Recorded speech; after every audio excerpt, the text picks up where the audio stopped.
आज का टॉपिक है क्रिस्टल फील्ड थ्योरी, क्रिस्टल क्षेत्र सिद्धांत। इस थ्योरी का प्रतिपादन एच ब्रेदी तथा आइवेन ब्लेक ने सर्वप्रथम क्रमशः 1929 तथा 1932 में किया था। अनेक क्रिस्टलों के लिए प्रतिपादित किए जाने के कारण इसे क्रिस्टल फील्ड थ्योरी कहा गया।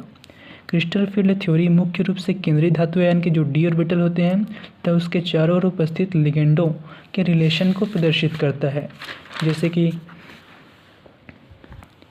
ये हमारा केंद्रीय धातु आयन है और इसको लिगेंड घेरे हुए होते हैं, तो इसी के रिलेशन को, जो केंद्रीय धातु आयन को जो लिगेंड घेरे हुए होते हैं, इसी के रिलेशन को हमारा क्रिस्टल फील्ड थ्योरी के उसके रिलेशन को प्रदर्शित करता है।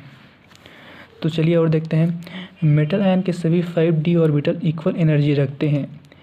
जब लिगेंड मेटल आयन के पास पहुंचते हैं तो लिगेंड के lone pair of electron D orbital में उपस्थित इलेक्ट्रॉनों को प्रतिकर्षित करते हैं।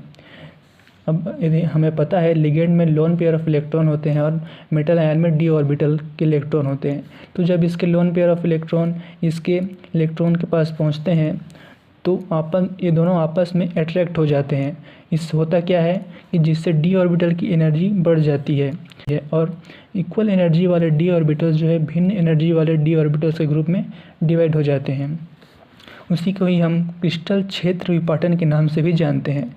मेटल आयन के 5 इक्वल एनर्जी वाले डी ऑर्बिटल्स के निकट लिगेंड्स के पहुंचने से विभिन्न एनर्जी वाले डी ऑर्बिटल्स के समूह में विपाटन क्रिस्टल फील्ड कहलाता है। जैसे कि हम यहाँ पर देख सकते हैं, हमारा 5d ऑर्बिटल है, यहाँ पर आ गया 5d ऑर्बिटल, इधर से स्प्लिटिंग होना शुरू हो जाता है, इधर 2 ऑर्बिटल इधर आ जाता है, इधर 3 ऑर्बिटल इधर आ जाता है।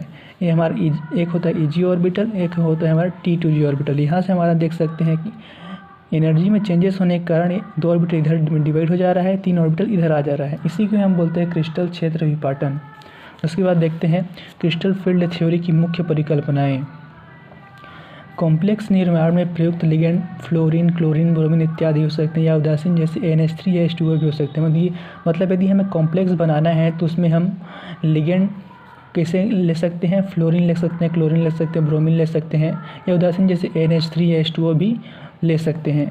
एक संकुल में हमें पता है केंद्रीय धातु आयन को लिगेंड का ग्रुप घेरा हुआ होता है। इसी को यहाँ पर लिखा है। कॉम्प्लेक्स निर्माण के समय लिगेंड अपने ऋणात्मक सिरे की ओर से मेटल आयन की ओर अग्रसर होते हैं। जब हम कॉम्प्लेक्स निर्माण करते हैं तो लिगेंड अपने ऋणात्मक सिरे की ओर से मेटल आयन की ओर अग्रसर होते हैं। लिगेंड के केंद्रीय धातु आयन की ओर अग्रसर होने पर मेटल आयन के डी ऑर्बिटल की एनर्जी में वृद्धि हो जाती है। डी ऑर्बिटल की एनर्जी में वृद्धि होने के कारण डी ऑर्बिटल भिन्न भिन्न ग्रुप में डिवाइड हो जाते हैं और इसी को हम क्रिस्टल फील्ड थ्योरी के नाम से जानते हैं, या क्रिस्टल क्षेत्र विपाटन इसके नाम से जानते हैं। तो आज का हमारा टॉपिक था क्रिस्टल फील्ड थ्योरी।